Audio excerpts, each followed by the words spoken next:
Salut les amis, aujourd'hui nous allons voir un nouveau chapitre dans la pharmacologie, les antimigraineux. C'est présenté par Dr Milton Noël qui est pharmacien, médecin, obstétricien, gynécologue. La migraine est considérée comme une céphalie primitive pulsatile, souvent unilatérale, récurrente, invalidante. Elle s'accompagne souvent de nausées et de vomissements. C'est la forme la plus fréquente de céphalie primitive qui touche essentiellement les femmes. Les mécanismes intimes de la migraine restent encore inconnus à ce jour. Toutefois, nous savons que la migraine est étroitement liée à une anomalie de la vasomotricité des microvaisseaux encéphaliques dont le contrôle dépend du nerf trijumeau. On distingue deux formes principales de migraine. Nous avons la migraine sans aura appelée migraine commune, qui représente 80% des cas de migraine diagnostiqués, et aussi la migraine avec aura, qui représente 20% des cas de migraine diagnostiqués. Les auras sont des manifestations neurologiques focalisées, passagères, qui annoncent la survenue de la migraine. Ce sont des troubles de la vue, de la parole, de la sensibilité ou de l'équilibre qui viennent habituellement 1 heure de temps avant la survenue de la migraine et parfois qui restent tout le temps accompagnant la migraine. La migraine s'accompagne le plus souvent par les symptômes comme la photophobie, qui est une sensibilité à la lumière, la phonophobie, qui est une sensibilité au bruit, une vision trouble, des étourdissements, des frissons ou des sueurs, une perte d'appétit et aussi de troubles digestifs tels que la nausée et ou les vomissements. Les facteurs de risque de la migraine sont de deux types. On a des facteurs de risque d'origine alimentaire et des facteurs de risque d'origine non alimentaire. Les facteurs de risque d'origine alimentaire, ce sont l'alcool, surtout le vin rouge et la bière.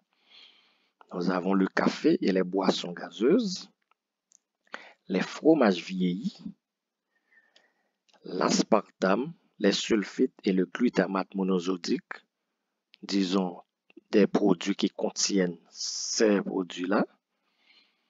Et aussi, nous avons le chocolat, les charcuteries et les aliments fermentés ou marinés. Les facteurs de risque d'origine non alimentaire, nous avons le stress ou les émotions. Nous avons le jeûne ou le saut de repas, la modification dans les habitudes de sommeil, un environnement bruyant ou une lumière vive, et nous avons le manque ou l'excès d'activité physique, les odeurs inhabituelles, les changements hormonaux lors de la ménopause et aussi pendant les règles ou pendant la grossesse. Et en dernier lieu, certains médicaments.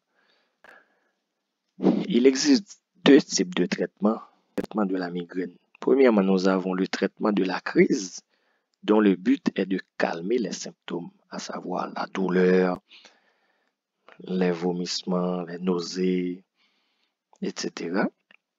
Et nous avons en deuxième lieu le traitement de fond, dont le but est de diminuer la fréquence, la sévérité et la durée de la crise, ou même encore d'améliorer la réponse de la crise au traitement qu'on va utiliser pour gérer la crise.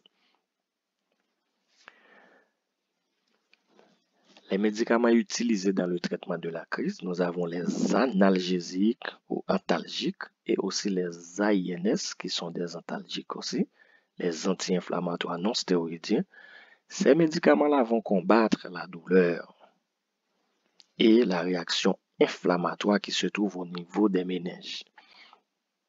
Nous avons comme exemple l'aspirine, le kétoprophène et l'ibuprofène. Nous avons aussi les agonistes des récepteurs 5-HT1B/D. Ce sont les agonistes des récepteurs à la sérotonine de type 1B, 1D. Ces médicaments entraîné une vasoconstriction au niveau des artères méningées et cérébrales qui ont été anormalement dilatées par les phénomènes qui ont conduit à la céphalée migraineuse. Et il entraîne aussi l'inhibition de la libération de toute substance algogène et inflammatoire, c'est-à-dire des substances qui vont entraîner une algie, c'est-à-dire la douleur, et aussi une inflammation. On a comme exemple les triptans, la sumatriptan, zolmitriptan, etc. Nous avons aussi les dérivés ergotés, ce sont les dérivés de l'ergot de seigle. Ces produits-là sont à la fois des agonistes des récepteurs alpha-adrénergiques et aussi des récepteurs 5-HT1B, D de la sérotonine. Nous avons comme exemple l'ergotamine et la dihydroergotamine.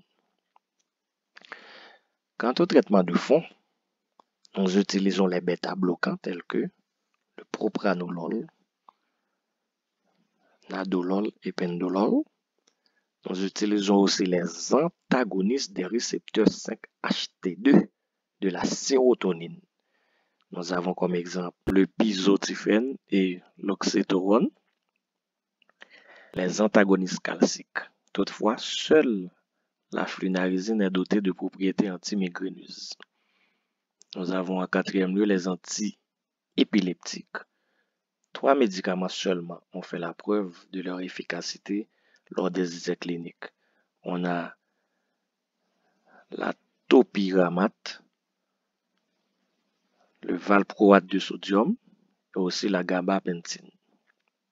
Toutefois, nous avons aussi la prévention dans les facteurs de risque.